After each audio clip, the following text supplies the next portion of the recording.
Today, we're talking about those dreadful texts. You know, the ones that say, I've had such a great time with you, but I'm just not feeling the chemistry. I'm just not feeling the connection. You guys know, texts like this, or this, or this one.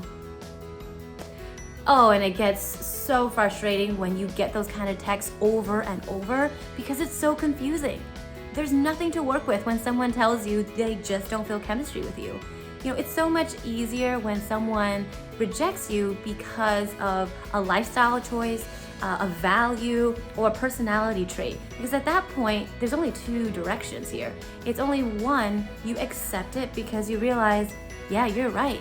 That is me. And I realize that's probably not compatible for both of us then. Okay. Or you reflect and you realize, maybe that's something for me to look at. Maybe it's a habit that I can change, and then it becomes a lesson.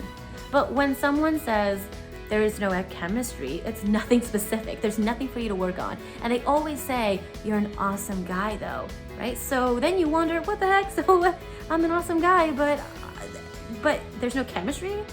So it gets really tiresome and confusing and exhausting, and I'm here to talk about it. So in another video, I already talked about how to cultivate and create that chemistry for yourself. So there is a way to create an environment where chemistry can potentially be built. And this is more towards you, because chemistry is important on both ends. I hope you know that. It isn't necessary in a relationship. It's not just about her, it's about you. So if you feel like you struggle with feeling that chemistry or that spark with a girl, I suggest you watch that video. But today, we're talking about her. We're talking about what it means when she says that. Also, if there are any preventative measures to not allow that to happen. And when she does say that and she does send you that text, is there anything you can do at this point to figure out what you did wrong, what you could have done better? I'll go through all of that. So the first question I will answer, which is a pretty simple answer, is what does it mean, right? What does it mean when someone says there is no chemistry or spark or connection? That means there isn't enough attraction, curiosity, intrigue, that desire to see the other person. It's just lacking. That's a part of relationships, not just datingship, but when you're in a relationship, I hope you have the desire to see your partner. I hope you have that desire to be with them, maybe not every single minute of every day, but you definitely think of them. There's that curiosity, that pull to not only talk to them, but to be next to them. That attraction where you want to kiss them, hold their hand and cuddle them, have that intimate level. There's this natural magnet. That's what it is. And the reason why it's so hard to measure is because it either happens internally or it doesn't. It is not a switch on or off. If it was, dating would be so easy and everybody could do that for you, but that's not the case. And that is why there is a way to try your best to cultivate it, but it can only go so far. You can't force it. So that's what it means. All it means is that pull and that desire, that want to cuddle, to be with that person all the time, to talk to them constantly. Now, of course, there's a difference between attraction and infatuation, which is another topic we won't get into, but it is similar to that. You're feeling that pull with them. You're feeling every time you talk to them, there's that fireworks that go off. There's that gut, the butterflies in your stomach, and it stays. That is also what happens in a healthy relationship. Now, is there anything you can do to create it for her?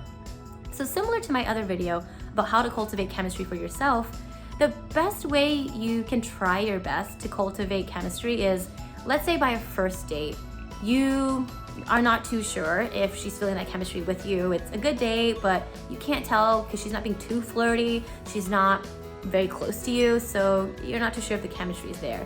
What's important on a first date is to ask her what she really values in a connection, and ask her about maybe even previous dates, what happened there, and trying to better understand of what ignites her, what excites her, and what kind of dynamic does she really enjoy and fall into in previous relationships. Now, this is not saying you have to dive into serious relationship talk on a first date. It's just more about how's been your dating journey so far? How's online dating been for you?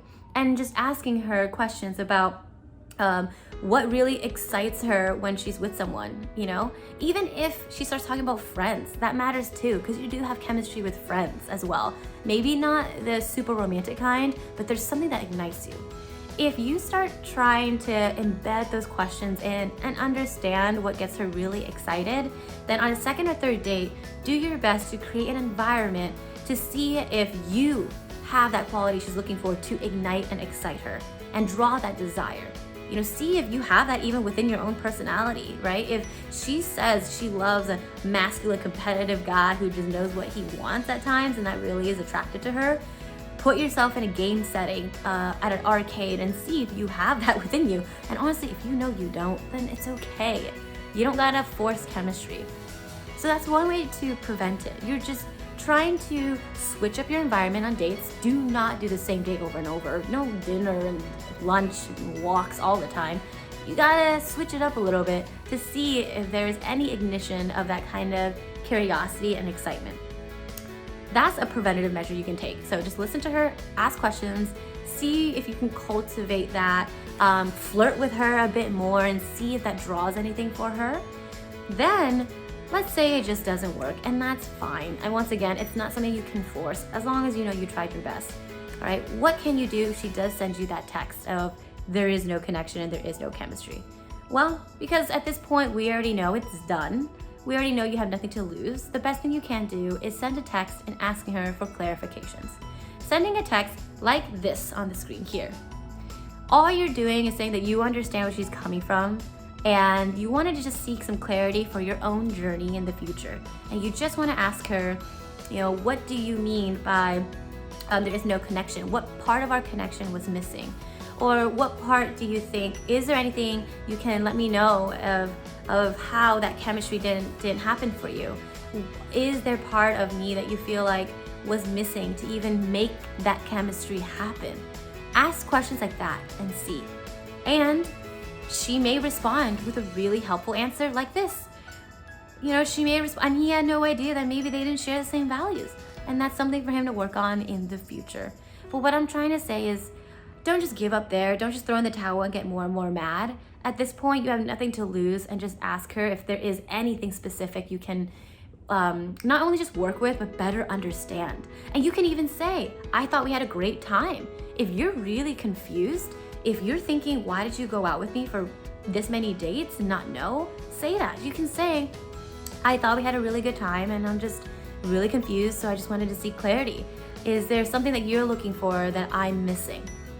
And quite honestly, what's the worst that can happen? She doesn't answer. That's really it. If you're asking politely, she's either gonna not answer, or just, you know, tell you I don't know, which is fine.